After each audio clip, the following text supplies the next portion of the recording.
Je m'adresse aux chasseurs d'orignaux qui fréquentent, qui visitent la CEPAC.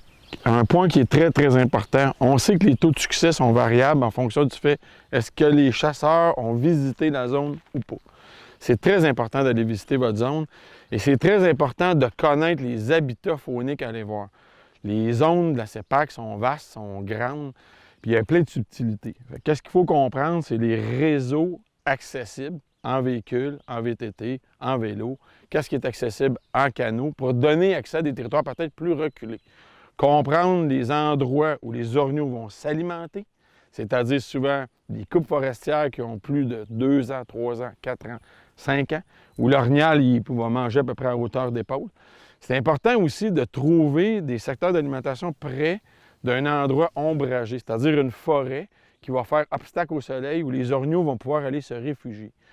Alors, les chasseurs aguerris qui veulent goûter au succès, ils savent que cette étape-là est très déterminante de la continuité et du succès de la chasse.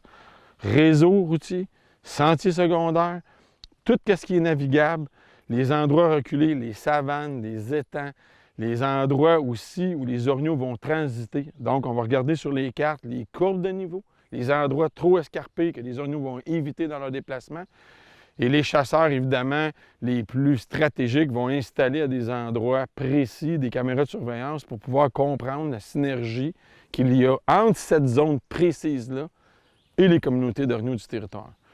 Donc, c'est un incontournable. Allez visiter votre zone de chasse pour bien la connaître et ne pas improviser au moment où la chasse est en cours.